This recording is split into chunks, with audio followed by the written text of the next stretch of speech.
Welcome back to Performance Bicycle. Jeffrey here to bring you guys the inside scoop for layering up in the wintertime. Whether you are a seasoned cyclist or a beginner just getting into the sport, it can be daunting when trying to decide what to wear when it's cold outside. We're going to do a brief overview of all the different layers that you can use as a cyclist. One important thing to note is that cycling clothing is a very specific thing to an individual. So what we're going to cover today is going to be a basis for you guys to then choose what fits for you. As you head out and ride more often, you're going to understand whether you run hot or you run cold, and you can then adjust the layers based upon that to fit your own personal needs. For those of you that don't want to sit through the entire video, we have left a little bit of a table of contents down in the description so that you can fast forward to the parts that you're most interested in. So with that, let's roll on into it. Kitting up, the first thing that you want to make sure that you have is a quality underlayer or base layer to keep your core dry and warm out on your ride. What most people misunderstand about the base layer is it is less about keeping the warmth in and more about expelling the moisture out and keeping you dry. As soon as you become wet with sweat or perspiration, you cool down extremely quick. And the goal with this base layer is to wick that moisture off of the skin and expel it out into the atmosphere to keep you dry. You can go from long sleeve base layers all the way down to just sleeveless base layers. There are multiple options available. However, in the winter time, it is nice to have one of the long sleeve base layers that does have a thicker feel to it so that you do get a little bit of heat from it as well. But again, that main thing is going to be keeping you dry underneath your outer clothing.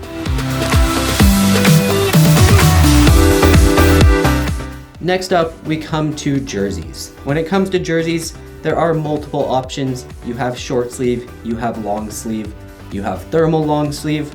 For short sleeve jerseys, these are mostly used just in the summertime or the warmer months of the year, being that you have less coverage and you're actually able to cool down a lot easier. In the wintertime, it is nice to wear a long sleeve jersey so that you can have your full extremities covered to keep you warm and also help wick moisture away from the skin. Within the long sleeve jerseys, there are different weights of materials.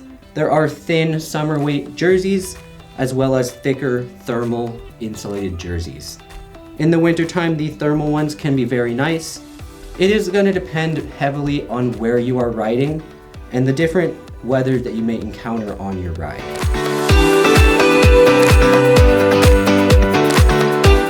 Next up, whenever it comes to layering our torsos for outdoor riding, there are multiple options in jackets. Jackets are usually going to be our outermost layer, which can protect against the elements, whether that be rain, wind, or strictly the cold.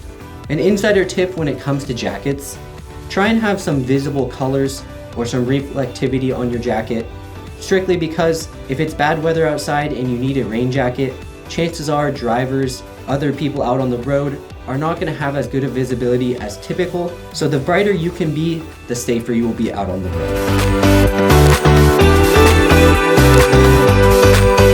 Bonus accessory for your upper torso is also arm warmers. Arm warmers can pair well with a short sleeve jersey and a vest to help keep you protected from the elements. However, I will say, if you are planning on being out for a long time and you don't think you're going to need to take them off, I would rather swap in a thermal long sleeve jersey just because it is a little bit more comfortable than having that overlapping of arm warmer and jersey on your bicep. Another one of my favorite accessories for your torso is going to be a vest or a gilet. The best thing about a vest is it is very modular. So if you are going to be riding mountainous terrain where you may be heating up on the climbs and cooling down on the descents, you want some gear that you can easily take off, a vest falls perfectly into that category.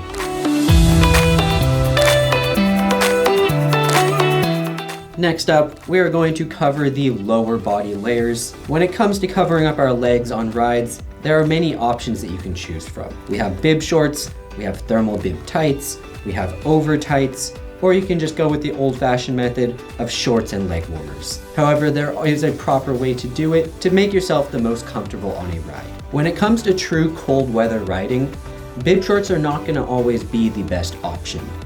Once you hit below about the 45-degree range, bib shorts don't have many thermal insulating properties, and with those, you are covering some extremely precious areas. So we want to try and be as comfortable as possible out there.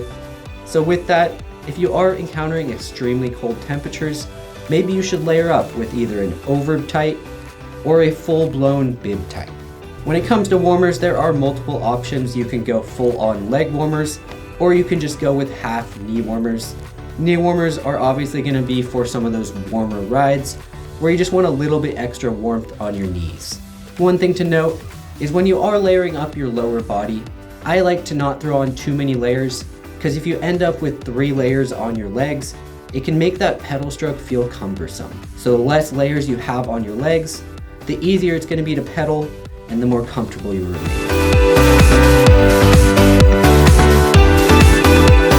Now that we have our torso and body covered, we're going to go ahead and move on to our headgear. It is said that we lose a lot of our heat out of our head, so it can be important to keep our head covered in order to keep our core temperature up. There's a few different options when it comes to headgear. The first and most common option is going to be your standard cycling cap. The cap slides onto your head and has a little brim.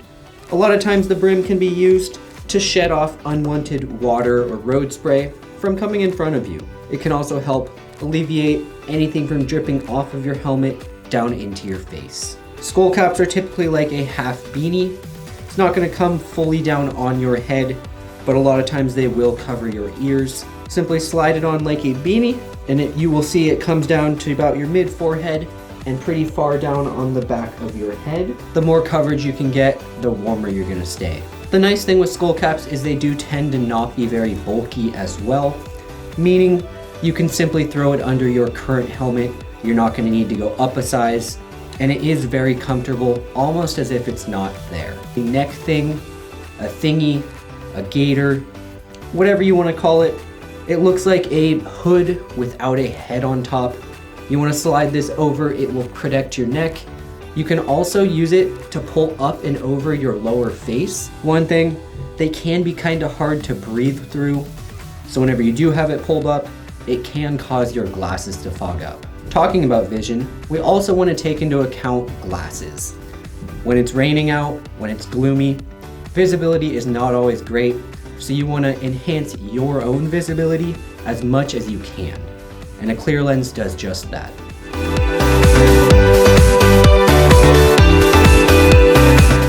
Next up, we're going to move on down to our hands. The cool thing with gloves is they do come in various weights and models, meaning that you can really dial in your preferences depending on the weather that you're encountering.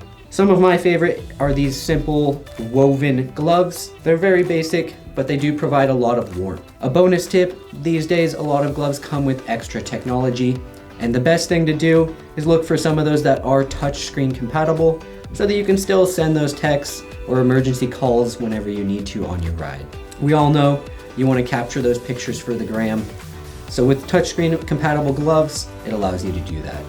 One thing to take into account when you are determining your glove choice is dexterity. You still want to be able to move around your fingers, feel the controls, especially nowadays with all this electronic shifting. There barely is a little tap whenever you push in, so the more feeling you can have in your hands, the better you will be. Of course, this does depend on how cold it is, because warmth is the #1 priority. Once we have the rest of our bases covered, we can move on to our feet. When it comes to shoe covers, there are various options available. We have regular knit shoe covers, which are much like a giant sock that pulls up over your shoe and up to your ankle. We have Velo toes, which now come in a silicone version over the standard latex version. These are good for riding in the rain when you know your feet are going to get soaked. They do provide an extremely waterproof layer. The only thing with these is that they don't breathe very well. Another thing that you can wear during rain rides is actually neoprene shoe covers. Neoprene shoe covers work much like a wetsuit, where they trap a layer of water in them in order to then insulate your feet and keep you warm. A good thing to do is determine what your typical rides are going to look like, and then you can go from whatever the manufacturer specifies for each shoe cover, and decide which one is going to work best for you. There are various models that cover all different kinds of weather. I do recommend getting something somewhere in the middle so that you can adapt it for various weather. You also can grab toe covers. Toe covers are just basically a half bootie. It's going to slide up over your shoe, around your cleat, and keep your toes protected from the wind. While we're talking about footwear, I can't go without mentioning wool socks. Socks are crucial. Make sure you have a good quality pair of wool socks because they will go a long ways in the winter months.